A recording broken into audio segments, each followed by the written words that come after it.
Graça e paz, irmãos. Quero convidá-los a abrir a palavra de Deus comigo, lá na carta de Tiago, capítulo 4, versos 13 a 17. Vai projetar aqui, mas se você quiser abrir aí no seu aplicativo, na sua Bíblia, pode ser também. Hoje de manhã, o Leandro pregou aqui e falou sobre serviço, e eu também vou falar sobre o mesmo tema, mas eu tinha escolhido antes que ele, viu, irmãos? Acreditem. Na verdade, é um daqueles domingos que fica claro na minha cabeça que o Espírito Santo de Deus tem algo a dizer para nós. E o Leandro falou no culto sobre a importância de servir. Depois, na escola bíblica aqui, eu falei sobre o chamado de Cristo para nós. E eu quero aproveitar e fazer um parênteses aqui, para você que vem só no culto da noite.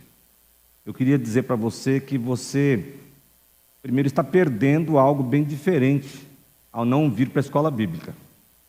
O que nós fazemos na escola bíblica não é a mesma coisa do culto da noite. E eu acredito que você precisa sim de escola bíblica dominical. Porque é diferente se você quiser conferir isso, vá no YouTube da igreja e assista uma aula. São dadas aqui. É uma pegada diferente, nós olhamos para a Bíblia de forma mais técnica, vamos dizer assim, mas isso traz solidez no nosso conhecimento bíblico. E nós precisamos disso. Então, se você vai escolher, eu gostaria que você estivesse aqui nos dois cultos.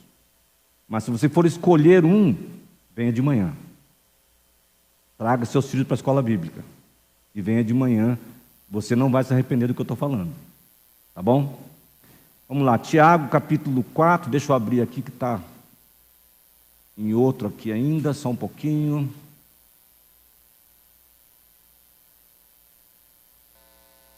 Tenham paciência comigo, irmãos.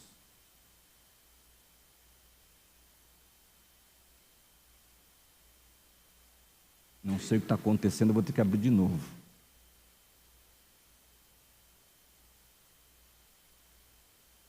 Agora acho que vai.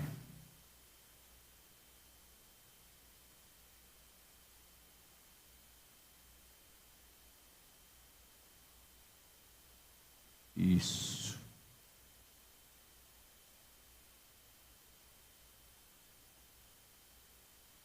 Vou falar sobre esse tema, vivendo para fazer diferença, como fazer do servir a sua razão de viver. Então, Tiago 4, de 13 a 17, diz assim a palavra de Deus. Ouçam agora vocês que dizem, hoje ou amanhã iremos para esta ou aquela cidade, passaremos um ano ali, faremos negócios e ganharemos dinheiro.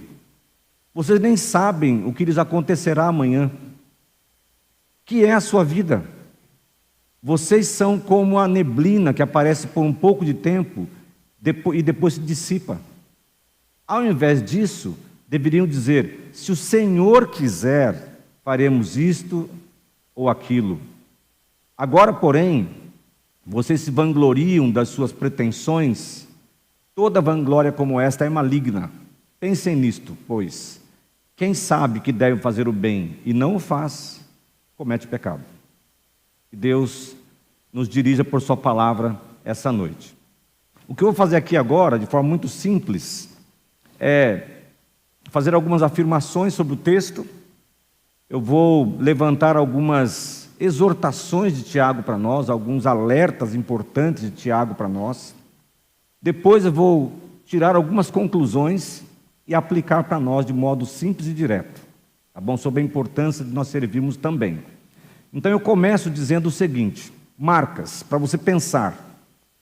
Quem foram as pessoas que deixaram marcas abençoadoras realmente importantes em sua vida? Você consegue lembrar alguma pessoa que passou por você e te abençoou de verdade? Fez algo significativo para você? Consegue lembrar uma ou duas ou três pessoas? Quem são as pessoas que foram um instrumento de Deus para você e que foram usadas para impactar positivamente a sua história? E o que foi que elas fizeram? Lembrou aí? Consegue pensar e trazer à memória algumas pessoas que fizeram isso por você? Eu quero já incentivar você a hoje, logo depois do culto, você fazer um contato com essa pessoa e dar a ela uma palavra de gratidão. Talvez ela não saiba a importância que ela teve para você. E isso vai fazer muito bem para ela. Então, o texto de Tiago nos lembra algumas questões a respeito da nossa vida e nos ensina o caminho para praticarmos aquilo que realmente abençoa.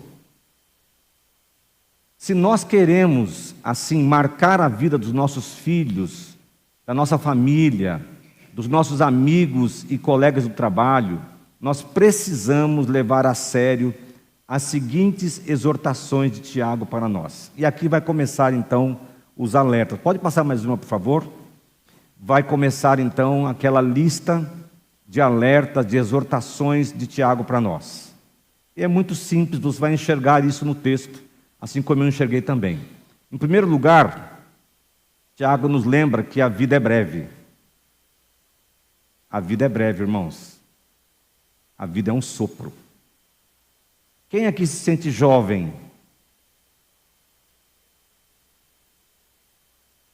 Tem alguns aí que levantaram a mão que eu acho que não é tanto assim também, né? Mais coragem do que realidade, né? Ok. Vocês acreditam que eu não vi minha vida passar? E eu não sei quando foi que eu deixei de ser jovem. Já faz tempo, né? Com certeza, eu tenho 56 anos. Mas eu ainda, é difícil para mim acreditar que eu deixei de ser jovem assim tão rapidamente. Nós estamos tentando programar a nossa viagem de férias do mês de julho, porque é mês de férias escolares. E o Guilherme, com 14 anos, agora se inscreveu no Menor Aprendiz e talvez comece a trabalhar. Então a gente não vai ter viagem. Eu falei para a Ju assim, já estamos numa nova fase. O tempo voa, irmãos. A vida é breve. Aquilo que a gente pensa que vai demorar, talvez seja a última coisa que você está fazendo. A última vez. A vida é breve. Em segundo lugar, Tiago nos ensina e nos exorta que as nossas ações são transitórias. Elas passam. E nós somos esquecidos. Eu tenho certeza absoluta que com 28 anos de ministério nessa igreja, no dia que eu me aposentar, passado mais um tempinho depois, apesar de todo o amor que eu sei que a igreja tem por mim, por minha família, pelos pastores aqui, eu sei que virá um outro pastor, uma outra visão, um outro jeito de levar a igreja para frente, e que o meu nome vai ficar na cabeça dos mais velhos só. E não é uma maldade isso. É porque as nossas ações são transitórias, irmãos. A vida é assim. Em terceiro lugar, os nossos projetos são frágeis. A gente pensa que não, mas são. A gente faz algumas coisas que a gente acha que são importantes, mas quando a gente olha do lado, ninguém está dando a importância que a gente está dando para aquilo. É só a gente. Basta você ver, por exemplo, como funciona o Instagram. Eu conheço gente boa demais, com muito conteúdo relevante, que está lá sofrendo para ser visto. E aí aparece um menino, uma menina, que se veste com muito pouca roupa e faz umas dancinhas loucas lá e tem milhões de seguidores. Que mundo cão é esse? Isso acontece porque nossas ações são transitórias. Pouca gente valoriza o que nós fazemos. É uma dica aqui já, valorize quem valoriza o que você faz. Porque essa é uma crueldade da vida. Deus é justo, mas a vida é injusta. Então, a gente tem que conviver com essas lutas, com esses conflitos dentro da nossa mente. Em quarto lugar, muitas vezes somos arrogantes por não consultar a Deus. E talvez essa seja a principal razão para os nossos projetos serem tão frágeis e as nossas ações tão transitórias. Nós não consultamos a Deus, fazemos as coisas pela nossa cabeça, E aí sim que esse negócio vai durar menos ainda, vai ser consumido pelo fogo como palha. Não dura, não perdura. A gente não consegue mais fazer um negócio que atravesse uma geração. Nosso legado, malemar, vai alcançar nossos filhos. E olha lá, hein? Porque nós esquecemos de consultar a Deus para fazer as coisas que nós fazemos. A gente está tão acostumado a resolver as coisas, a planejar, a ter ideias, que a gente vai fazendo igual um trem sem freio na descida. E aí lá no finalzinho, a gente precisa orar, né? Mas os planos já estão prontos, você não consultou a Deus no começo? É assim, a gente faz todo o planejamento e depois vai consultar a Deus. Isso para mim é uma ofensa. É como se dissesse assim para Deus: Senhor, agora abençoe os meus planos. Eu não incluí o Senhor até aqui, mas agora eu quero que o Senhor abençoe. Isso não funciona. Tiago também nos exorta dizendo que a vontade de Deus é a que importa. A palavra de Deus é a que importa. A vontade de Deus é que prevalece. Então é a vontade de Deus que importa. Em última análise, o que fica é a vontade de Deus. Não foi isso que o sábio do Eclesiastes disse? Que você deve buscar a Deus, lembrar-se do seu Criador nos dias da sua mocidade, antes que venham os dias maus, diante dos quais você dirá, não tenho neles prazer algum. E ele vai falando uma lista de dificuldades, e no final ele fala assim: e o que sobra de tudo isso é temer a Deus, porque tudo é vaidade, tudo é sem sentido, essa vida é assim. Se você tirar Deus dessa equação, não sobra nada. Por isso é que é uma tolice não consultar a Deus, por isso que é uma tolice desprezar a vontade de Deus. Eu já fui jovem, já fui muito tolo, hoje eu sou menos tolo, eu acredito, né? Deus tenha misericórdia de mim. Mas às vezes eu vejo alguns jovens achando que sabem tudo da vida, andando numa vida longe de Deus. E eu oro: Senhor, tenha misericórdia desse menino, dessa menina, porque ele está naquela fase de se achar mais sábio que o Senhor. Mas eu sei onde essa história vai acabar, Senhor, porque a minha vida bateu na trave. Foi por um triz que eu não me perdi de vez. Se não fosse a tua misericórdia, onde eu estaria hoje, Senhor? Então, Senhor, dá uma luz na cabeça desse menino que está na escuridão. Ele enxerga o que tem valor. Ele perceba o que vale a pena na vida. E em sexto lugar, Tiago nos exorta a Deus, dizendo que Deus deseja que façamos o bem a todos. E o bem aqui é um conceito de bênção de Deus. Deus deseja que você abençoe pessoas, que você ande por essa vida como um abençoador, que você seja uma pessoa que não perde oportunidade de acrescentar algo relevante na vida de alguém. Hoje de manhã nós vimos aqui que a palavra evangelho, no grego, ela significa boas novas que trazem grande alegria, mas é antes um anúncio que muda a história. O evangelho é isso. Muda a história, muda o destino eterno da pessoa. Se você quer, de fato, fazer o bem às pessoas, seja um proclamador do evangelho. Não perca oportunidades na sua família, crie oportunidades para apresentar Jesus para as pessoas. Mas eu fico constrangido porque eu fico com vergonha, eles não vão aceitar. Esse não é seu papel, esse é o papel do Espírito Santo de Deus. Seu papel é falar. Tenha coragem e fale, porque nada é mais significativo, nada é mais relevante, nada vai mudar mais a história de alguém do que a pregação do evangelho. Então, eu chego a algumas conclusões. Primeiro, se a vida é breve, o tempo é seu maior tesouro. O tempo é como um punhado de areia que vai esvaindo por entre os seus dedos. Hoje você é jovem, Daqui a pouco você é um idoso. E algumas coisas você não vai fazer mais. Eu fico admirado e feliz quando eu vejo um jovem se dedicando a servir a Deus. Quando uma criança se converte, um adolescente se converte, eu fico muito feliz, porque é uma vida inteira para servir a Deus. E eu espero e oro para que ele realmente se dedique a servir a Deus, porque isso é aproveitar a vida. Sabe o que acontece? A gente vai envelhecendo e a gente olha para trás da nossa vida e a gente se arrepende de não ter feito o melhor com o nosso tempo. Só que daí não dá para voltar atrás. Muitas coisas não dá para voltar atrás. Então o tempo é seu maior tesouro. Não perca tempo. E tempo aqui no sentido de oportunidade.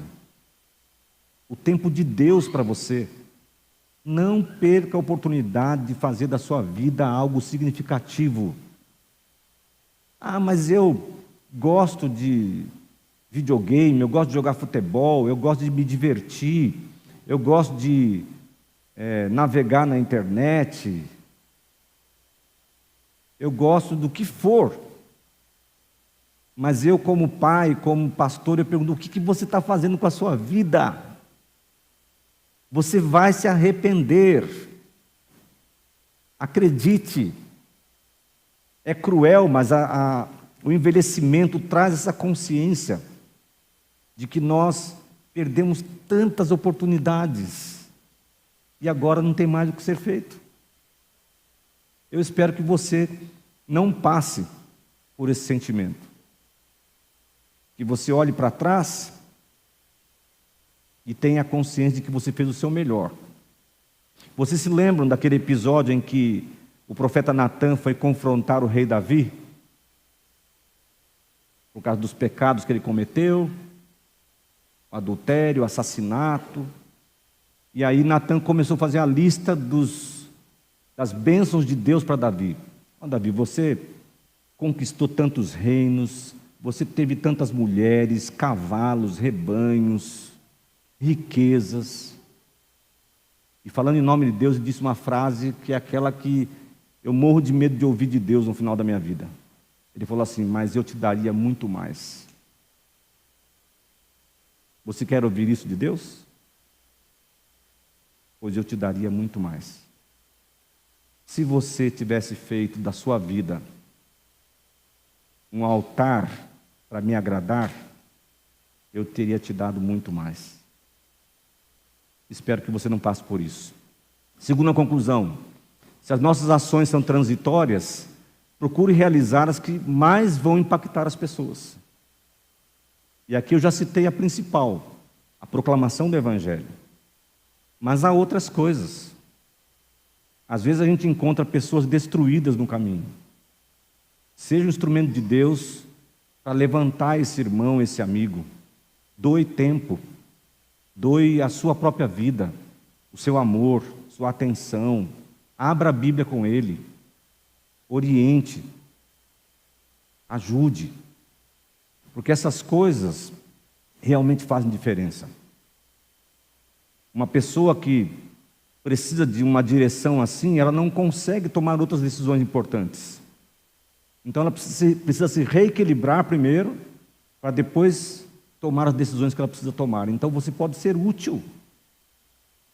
A você ensinar uma criança a amar a Jesus, isso nunca vai ser perdido.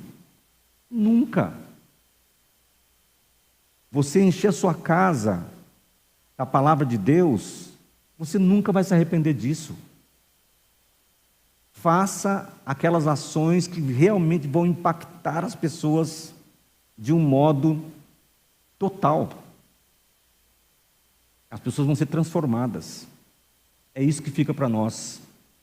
Em terceiro lugar, se os nossos projetos são frágeis, opte por aqueles que invadem a eternidade. Os projetos que invadem a eternidade são aqueles que vão levar a gente para o céu. Invista a sua vida em levar gente para o céu. Uma vez eu citei aqui um autor que disse o seguinte: o meu objetivo é chegar no céu e levar comigo o maior número de pessoas que eu conseguir. Seja o seu objetivo também. Vá para o céu, por meio de Jesus, pela fé, mas leve com você o maior número de pessoas que você conseguir. São aqueles projetos que nós investimos nossos recursos, nossa energia, nosso dinheiro, nossa inteligência, a nossa influência para ganhar pessoas para Jesus. Em quarto lugar, se somos arrogantes ao não consultar a Deus, devemos lembrar que Ele continua no controle de todas as coisas. Essa é a tolice das tolices. Não lembrar que Deus está no controle. Você achar que você está no controle de alguma coisa, não está. O nosso Deus é soberano, irmãos. E Ele continua acima de tudo e de todos. Se você é de uma vida tola, gastando seu tempo de qualquer jeito, suas energias, seu investimento de qualquer jeito, sem pensar no que eu estou falando aqui, e não aconteceu nada ainda com você, isso chama-se misericórdia. Deus está dando um tempo para ver se você ouve a voz do Espírito no seu coração e dá uma guinada na sua vida. Eu espero que hoje você saia daqui com algumas decisões tomadas. O que você vai fazer com a sua vida? Com tudo que você está ouvindo. Em quinto lugar, se a vontade de Deus é o que importa, devemos nos ocupar então em fazer o bem e agradá-lo. O texto é claro. Quem sabe fazer o bem e não faz, comete pecado. Nós pecamos por omissão. E aí eu comecei a pensar nesse texto e quantas vezes nós pecamos no nosso dia assim. Porque quantas pessoas atravessam o nosso caminho? E a gente se calou, a gente vai criando algumas cascas pecaminosas no nosso coração. E aí a gente vê, por exemplo, uma criança que está irrequieta, dando trabalho para os pais, e a gente fala assim: ah, que menina chata, que moleque insuportável. Mas quando foi que a gente perdeu a empatia de pensar que aquilo é uma criança, gente? Se a gente chegar à conclusão que não tem jeito uma criança, então a gente está falido. O mínimo que você faz é agir com amor. Mas a gente faz isso não só com criança.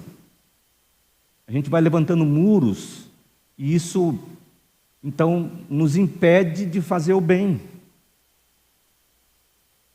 A gente vai criando algumas manias, e isso nos impede de fazer o bem. A gente administra o que nós temos de um jeito que muitas vezes nos impede de fazer o bem. E Tiago nos exorta: nós precisamos fazer o bem. Porque Deus nos colocou nessa vida para tocar pessoas, fazer diferença na vida das pessoas. Em sexto lugar, se Deus deseja que façamos o bem a todos, então não esqueça que não existem casos perdidos. Um dos projetos que eu estou trabalhando como próximo livro é um livro que vai ser evangelístico.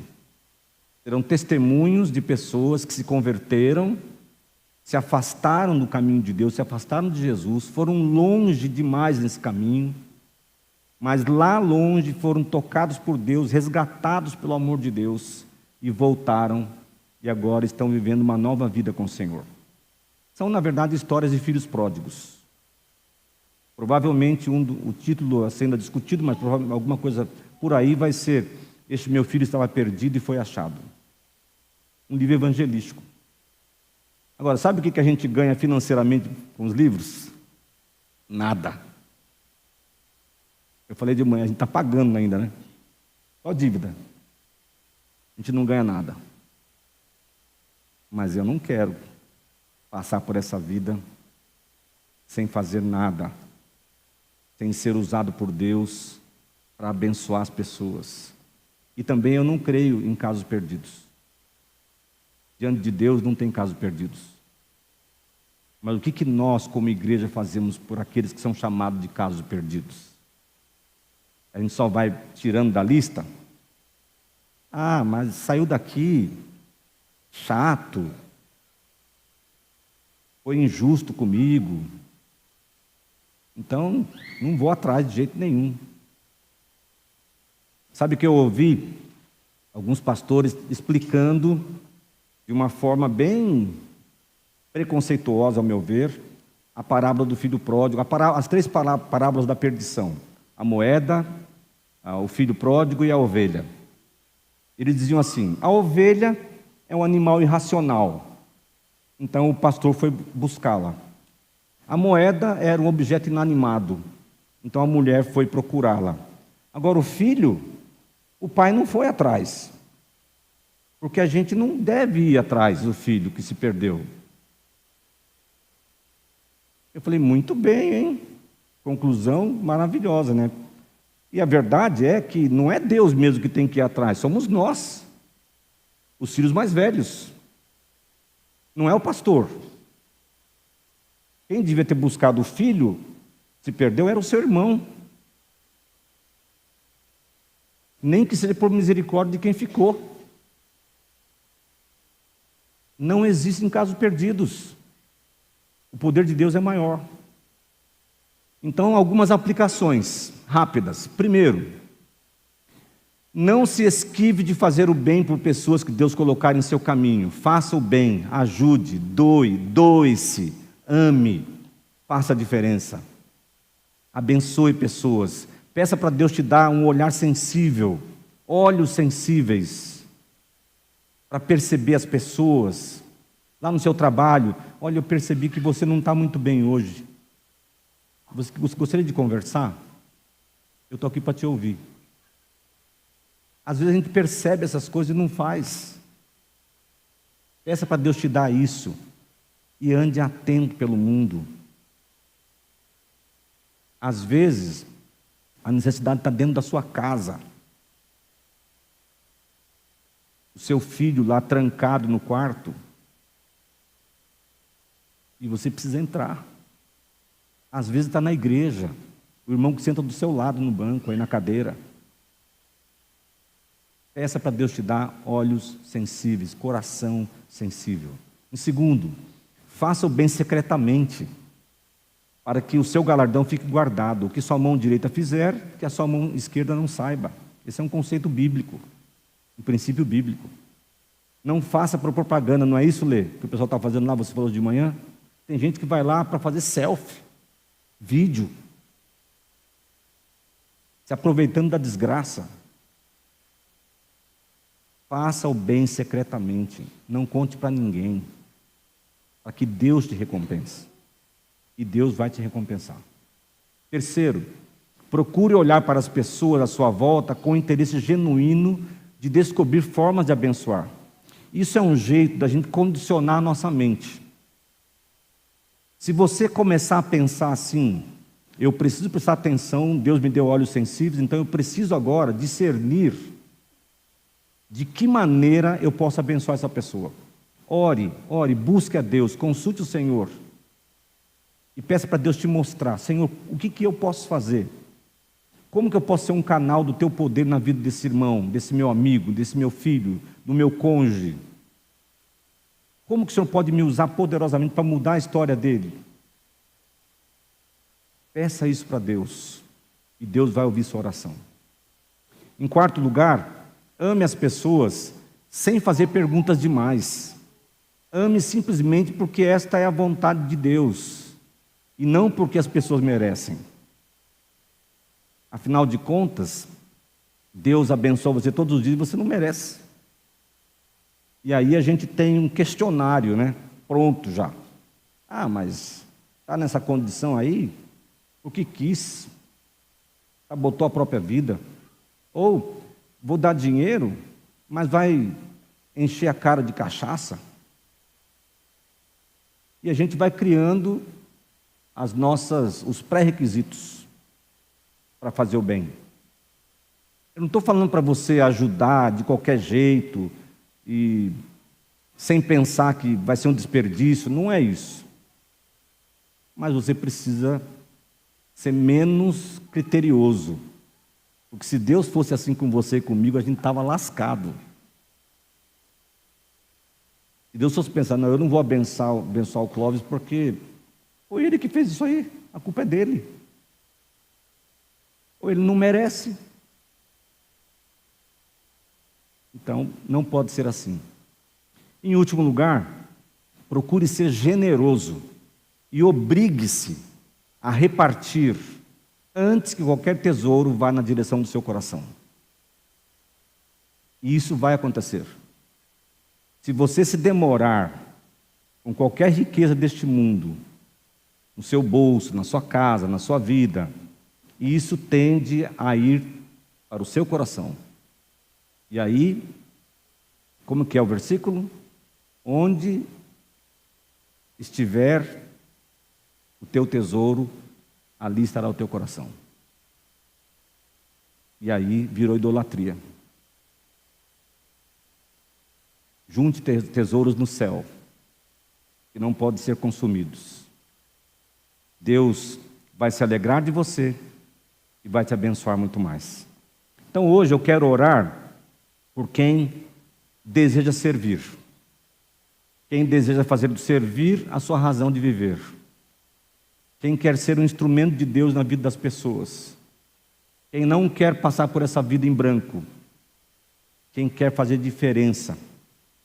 Quem quer ser uma bênção para Deus na vida de outras pessoas. Se é o seu caso, levante-se e nós vamos orar. A equipe de música pode subir já.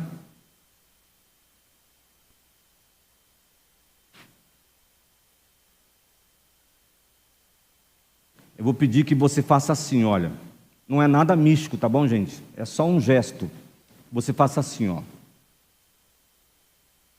Mostre suas mãos para Deus. Feche seus olhos. E diga como Samuel disse: Senhor, eis-me aqui. Envia-me a mim.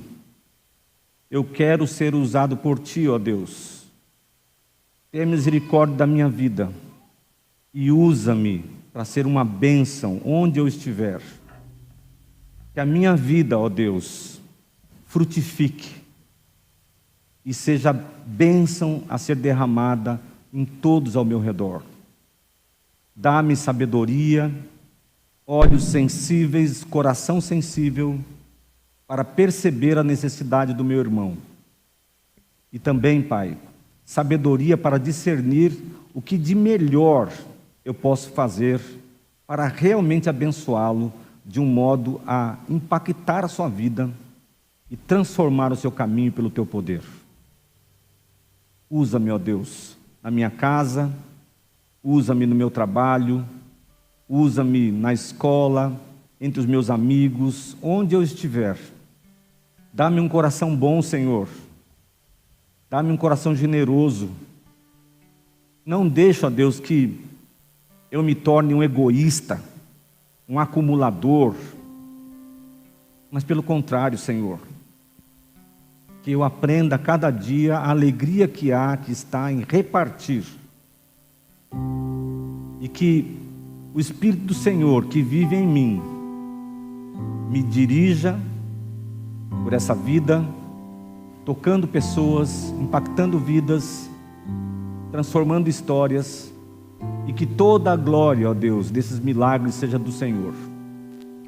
Abençoa-nos assim como igreja, abençoa cada um de nós também, ó Deus, como indivíduos, para que nós realmente façamos do servir a nossa razão de viver. Obrigado por essa noite, por este culto. Obrigado por Tua presença entre nós. E agora, ó Deus, abençoa o Teu povo nessa semana que está começando. Ajuda-nos em nossas lutas, Senhor. Atende as nossas orações, Pai. Livra os nossos pés dos caminhos perigosos. Leva-nos para o caminho de justiça e santidade. Que nós sabemos, Pai, que aí está a bênção do Senhor para nós. Abençoa-nos assim, é o que eu peço, em nome de Jesus. Amém.